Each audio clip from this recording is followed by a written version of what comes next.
अगर कामयाबी चाहते हो तो नमाज़ी बन जाओ, क्योंकि नमाज के बगैर कोई भी कामयाबी मुमकिन नहीं। नमाज मोहब्बत समझकर अदा करोगे तो अल्लाह तुम्हें दूसरी नमाज के लिए खुद खड़ा होगा। थोड़ी सी थकावट के लिए नमाज ना छोड़ो। ये मोमिन उनसे कुछ सीख जिन्होंने जिस्म पर खंजर होते हुए भी आखिरी सजदा नहीं छोड़ा। नमाज शैतान की शिकस्त और मोमिन की जीत है।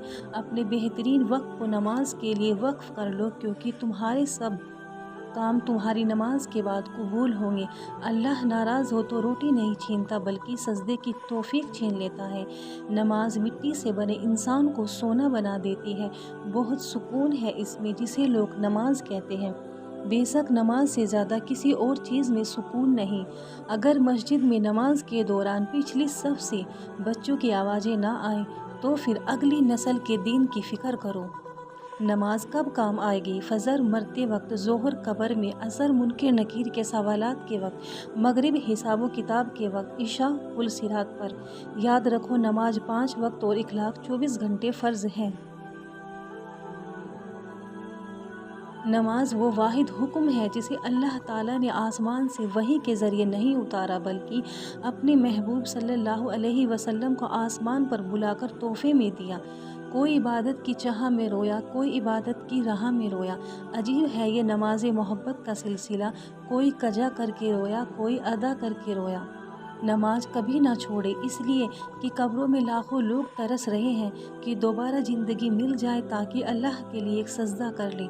परेशानियों का खूबसूरत हल नमाज है। नमाज वो रस्सी है जो इंसान को अल्लाह ताला से जोड़े रखती है। ज़माना जब भी मुश्किल में डाल देता है, मेरा अल्लाह हज़ार रास्ते निकाल देता है। नमाज को मत छोड़ना, ज़िंदगी की सारी बरकत इसी में है। अपनी नज़र की हिफाजत करना, क्योंकि गुनाह की बुनियाद यहीं से शुरू होती है।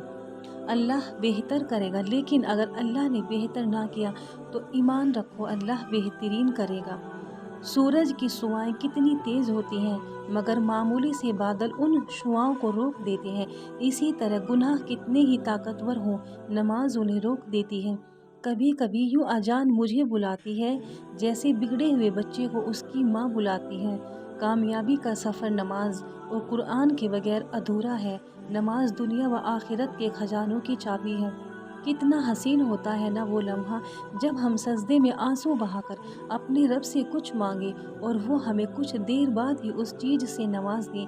एक सहाबी ने हुजूर सल्लल्लाहु अलैहि वसल्लम से पूछा, हमें कैसा पता चलेगा कि हमारी नमाज कबूल हो गई है? आपने जवाब दिया, जब तुम्हारा अगली नमाज पढ़ने का दिल करे। मसरूफ़ ज़िंदगी नमाज को मुश्किल बना देती है, लेकिन नमाज मसरूफ़ ज़िंदगी को आसान बना देती है। या अल्लाह, मुझे ऐसा नमाजी बना दे कि फिर मेरा नमाज पढ़े बगैर गुजारा ना हो। रब से इश्क में एक मकाम वो भी आता है। दुआ तो बहुत दूर की बात है, इंसान सिर्फ सोचता है और अल्लाह ताला नवाज देता है। रसूल अल्लाह सल्लल्लाहु अलैहि वसल्लम ने फरमाया, जिसने सुबह की नमाज अदा की वो अल्लाह के जिम्मे में है। सजदे की तौफीक मिलना भी अल्लाह की नेमतों में से एक नेमत है। नमाज अल्लाह से मुलाकात का बेहतरीन जरिया है। रसूल अल्लाह सल्लल्लाहु अलैहि वसल्लम ने फरमाया, नमाजों में से एक नमाज ऐसी भी है कि जिससे वो छूट जाए गोया उसका घर सब बर्बाद हो गया, वो असर की नमाज है। मुझे मालूम है उसे कैसे मनाना है, बस तहज्जुद और कुछ आंसू। कुरान पढ़ते हुए ऐसा लगता है कि जैसे वो दिलासा दे रहा हो कि मैं हूं ना तुम्हारे साथ। हज़रत अली रज़ी अल्लाह अन्हु का फरमान है, नमाज के लिए सुस्ती ईमान की कमज़ोरी की अलामत है। फ़जर का वक्त ही इतना पुरसुकून होता है कि चरिंद परिंद, हवाएं, घटाएं, आसमान, यहाँ तक कि कायनात की हर चीज़ अल्लाह की तस्बीह करती दिखाई देती है। हजारों सोचें उलझाती है मुझे और एक सजदा सुलझा देता है सब।